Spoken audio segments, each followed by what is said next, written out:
क्या आपने कभी सोचा है, एक ऐसा दिन भी होता है जब किया गया एक छोटा सा पुण्य भी कभी खत्म नहीं होता, जब एक मुट्ठी अन्न भी अनंत फल दे सकता है।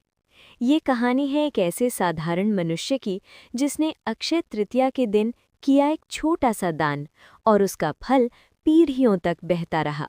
बहुत समय पहले एक छोटे से गांव में धर्मपाल नाम का एक गरीब ब्राह्मण रहता था।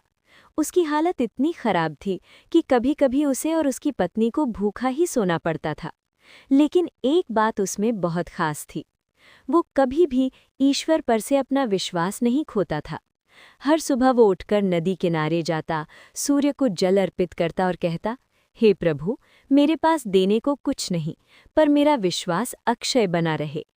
गांव के लोग अक्सर उसका मजाक उड़ाते, अरे धर्मपाल, खुद के पास खाने को नहीं और बात करता है दान पुण्य की। धर्मपाल मुस्कुरा देता, क्योंकि उसे विश्वास था एक दिन भगवान जरूर उसकी परीक्षा लेंगे। एक दिन की बात है, गांव में एक वृद्ध साधु आए। उनकी आंखों में अजीब सा तेज था और चेहरे पर दिव्य शांति। उन्होंने गांव के लोगों से कहा, आज अक्षय तृतीया है, जो भी आज के दिन दान करेगा उसका फल कभी समाप्त नहीं होगा। गांव के अमीर लोग तुरंत आगे आए। किसी ने सोना दिया, किसी ने वस्त्र, किसी ने अन्न के भंडार। लेकिन धर्मपाल दूर खड़ा था। उसकी आंखों में एक दर्द था। काश मेरे पास भी कुछ होता देने के लिए। वो घर लौटा और अपनी पत्नी से बोला, आज अक्षय तृतीया है, मुझे भी दान करना है। उसकी पत्नी चौंक गई, क्या दान करोगे? घर में तो बस एक मुट्ठी चावल बचे हैं, वही हमारे रात के भोजन के लिए हैं।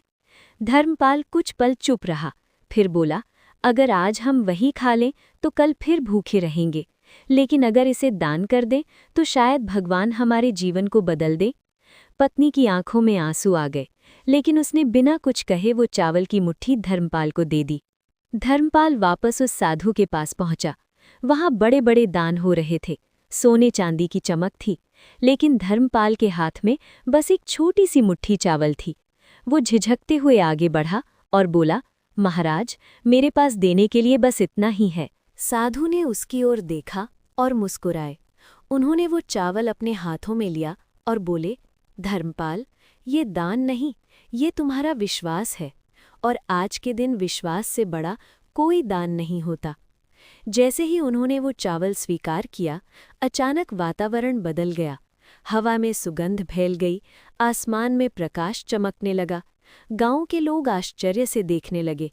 साधु का रूप बदलने लगा और वो एक दिव्य स्वरूप में परिवर्तित हो गए। धर्मपाल समझ गया, वो कोई साधारण साधु नहीं थे, वो स्वयं भगवान थे, जो उसकी परीक्षा लेने आए थे। भगवान बोले, धर्मपाल, तुमने आज अक्षय तृतीया के दिन जो दान किया है, वो कभी समाप्त नहीं होगा। आज से तुम्हारे घर में कभी अन्न की कमी नहीं होगी और तुम्हारा नाम युगों युगों तक याद किया जाएगा। इतना कहकर भगवान अंतर्धान हो गए। धर्मपाल घर लौटा। जैसे ही उसने दरवाज़ा खोला, वो चौंक गया। उसका छोटा सा घर अब अन्न से भरा हुआ था। लेकिन कहानी यहीं खत्म नहीं होती। असल चमत्कार तो अभी बाकी था। धर्मपाल अब अमीर हो चुका था, लेकिन उसने अपनी आदत नहीं बदली। वो हर दिन दान करता, हर भूखे को खाना खिलाता, हर जरूरतमंद की मदद करता। गांव के लोग जो पहले उसका मजाक उड़ाते थे, अब उसके पास सीखने आते थे। धर्मपाल, तुम्हारी सफलता का रहस्य क्या है? धर्मपाल मुस्कुराता और कहता, मैंने सिर्फ एक मुट्ठी चावल दिया था, लेकिन भगवान ने मुझे अक्षय भंडार दे दिया। समय बीतता गया। धर्मपाल बूढ़ा हो गया। एक दिन जब वो अपने जीवन के अंतिम क्षणों में था, तो उसने अपने बेटे को बुलाया और कहा, बेटा, याद रखना, धन कभी स्थायी नहीं होता, लेकिन दान का फल अक्षय होता है। अक्षय तृतीया के दिन किया गया एक छोटा सा पुण्य भी तुम्हारे जीवन को बदल सकता है। इतना कहकर धर्मपाल ने शांतिपूर्वक अपनी आंखें बंद कर लीं। कहते हैं, उस दिन के बाद से उस गांव में हर अक्षय तृतीया पर लोग दान करते हैं, कोई बड़ा, कोई छोटा, लेकिन हर कोई एक बात जानता है, दान की कीमत उसके आकार में नहीं, उसके भाव में होती है।